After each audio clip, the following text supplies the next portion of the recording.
Hello, cháirde ceoil tasúlainn goisib goma. Is mi sé Étáin Ní Churraoin, sealadí muide for Máire, agus is muide An Chéad Ghlúin Eile. Agus is beirt drofrochaí muide is tá cúlaí uirne in gCeolchoirm racáin glas céine na mí. Agus bain muide a ggólín in jobh líbse is le cúna bradé líbse, má bhí an orn na bit olas agaí bíigi céinte le bheith a ggólín in éon díle. Agus inis deir muid ar géad ó an trúna na ine. Agus is ó an álinge se taine na tórann se go mórlinge, agus sead ó an a chum pádí breannach ó réalach na rinne, agus dá bhí sin ó an muoinech atá an, agus is tá scéal thar bh brónach a baint leis an óran seo, agus sér de hála ná gonneacha burt bhuachalí chu sé amach chun na farige agus níor tháinig siad rais. Ach nach ra ahead bhuachale I breanú orb ón ail is chonig sé chollahort atárlú, chola sé chollahort ach níor sé ná ein rodíana. Agus sead agaí tránú na ine. Tránú na ine sa dead fordúach birds charog is Ceolchoirm amach Étáin Ní Churraoin ag ábhar go géir ón ailír gúlta na líonta má daoibh éisteacht siad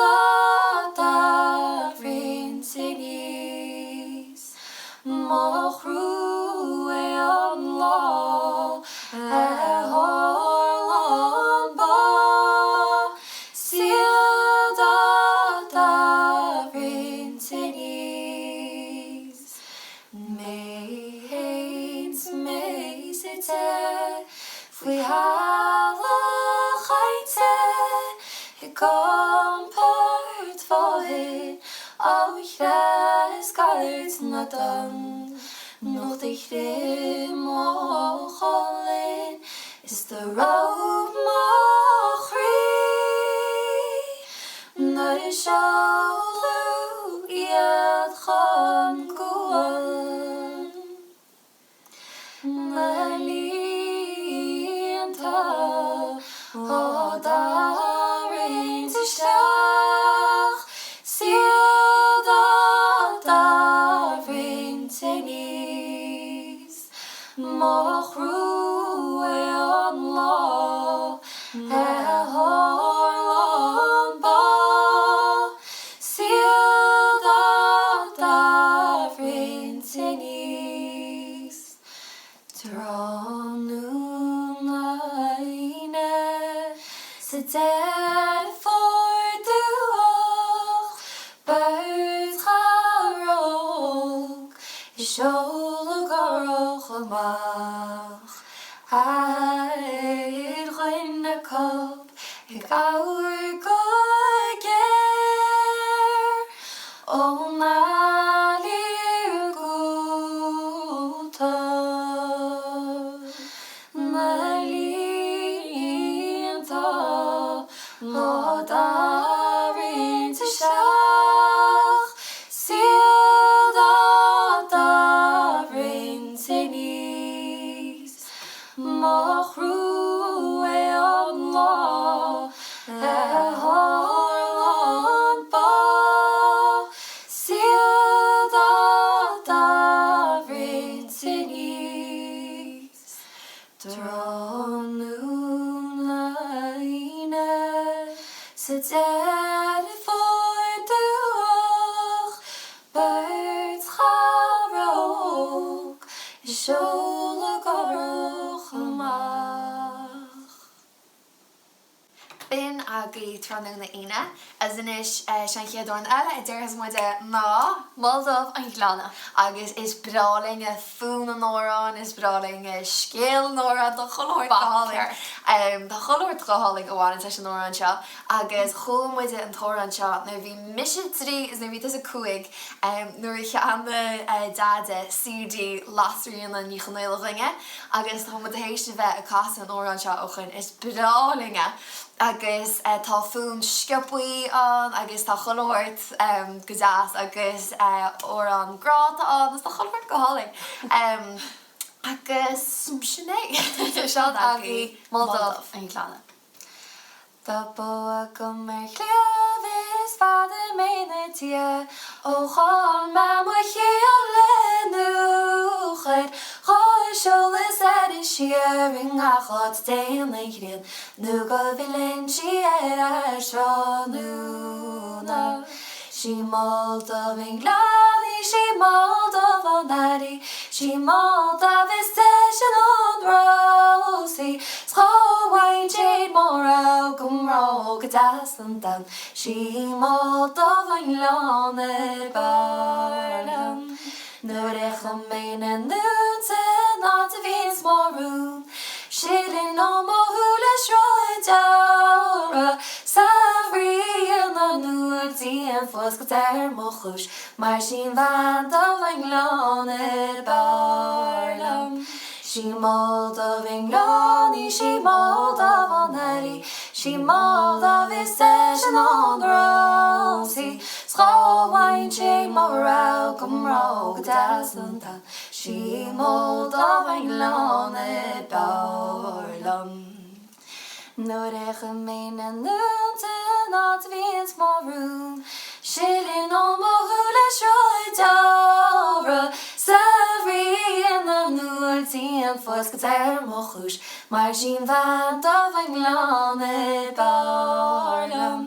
Sí muldóibh an ghlánta, sí muldóibh an éirí, sí muldóibh is deis an rósaí, bhain siad mórá gomrá go deas an dan, sí muldóibh an ghlánta barlam.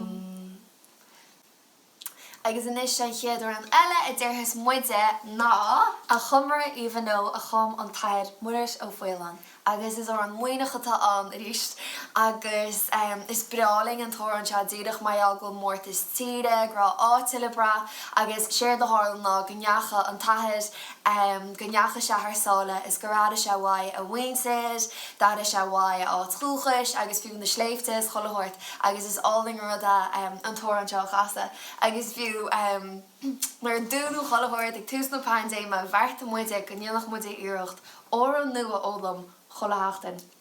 Nes se seo an téan óran adóla muide lelinn na pandéime. Well in nora is rinne muid iirecht ceann eile ólam im mbliana. Agus is dá bhrí sin dóla muid chá óran le bliana nos. Tá muid 8 leisciúil. Tá sú lein go dáno a chumra even ó líbse. Má fannacht ó chrí, God hir is God gléite, a chom mar a even know. God wins it who work, dual chom feile, a chom mar a even know.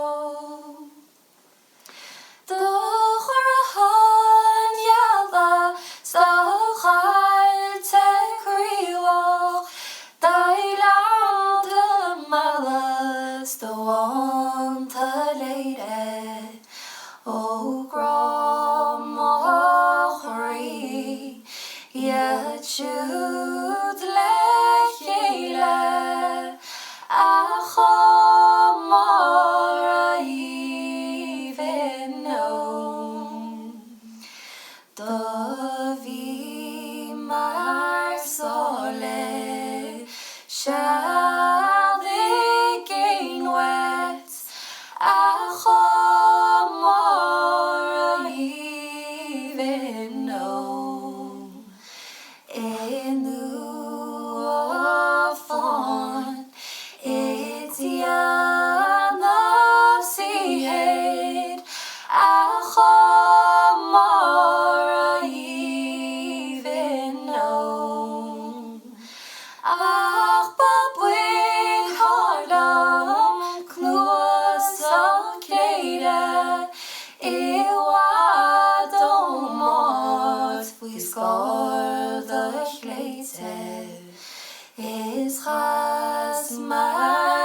éisteacht a fuair na ngeise a chomar a even no. Ik ga door een elle en der is muide na, wel dat is ook bade. Pascéaling. Dálam muide an tóir an John dearnas agus dábhrí sin sé seo an dárna óran dálam muide le líon chovid agus tá mu anródú las. Ach, díadach mar olalas chaib is or an oltacha tá an agus tá mu tharbh brodú las díadach mail go béis seo an dárna ó an oltach atá olalas aine seachas bádí áil mé san tóir sin olalas ag choilhganna. Ach, chola muide an tóir an seo ag féile na mín le an éisteachtas cáúd agus taín an tóir an seo go mórling taín fún nóran, luas nóran go mórlinge agus híon muide gannneannach mu iirecht an tóir an seo a chas a ríomh se inneamh tá súlainge go daó se líb is tá seansháhan go an tóir an seo olalas agaí agus béidir go sib sin níos á chasan ná muide ach tu muid iirecht agus rud a haníos go mórlinge mar bhana ceoil an Chéad Ghlúin Eile ná gannneann muid iirecht na hórán ó réidachtaí éagsúla a ólam. Díadach mail gur féidirling iirecht dhéana ó an mhuioineacha ó an oltacha a chasa agus inis siad agaí Seachran Carntíl. Marring siar go carntílam go dhéanamh blian tú na bhí muide mód. Thir an nanid as a tíbhan níorgham si go chéanmhar ghalánta sa ród. Dart an pein agus gar mo chiaad mar bheith si bhán ar seala go. Bacchus chumsa gur dar chuoine eile tíbha teanrú rogam mar ród. Bhainníos éin le prab go mhaidin as fas fi chéile ní ram ó chlód. Díbhar main sé roiin adí néidir na lacatí rú ná minsa ród. Díbhar si chumsa go ram léine móigs mo bhéhars go bhiú mo fróg. Gur banna bheith chonig siise sa go muide ar a phlé go carí nóg. Níl é ná an seo bhuíochtar ráda nach bhfuil am an rá le banú cho. Bans na rosa hir and me the manra chuíomh na ná go dtí machas bód. Tí sin mhuiileh, tí sin marnach, ban an áireann sa chas chuidód. Ó léitar ceann go dtí mála cháis as chairmí máin se chas a ród. Bhí meid an muine mhór a gcuist an chabal, maní chala is is na scí.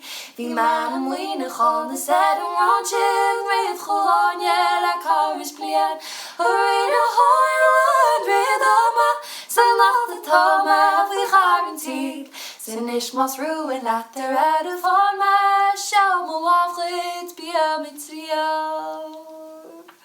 Agus sin agaí. Sin agaí. Sin an scéal inis. Tásúlainge gur bhain sibse sult as ar nóran agus tásúlainge gur sibse a ggólín in éondí linge Somála nó cibé áúil sib an agus smis Máire se dí Étáin agus is muide an Chéad Ghlúin Eile agus go dtí i Chéad Ghlúin Eile agus grámór. Slán líb.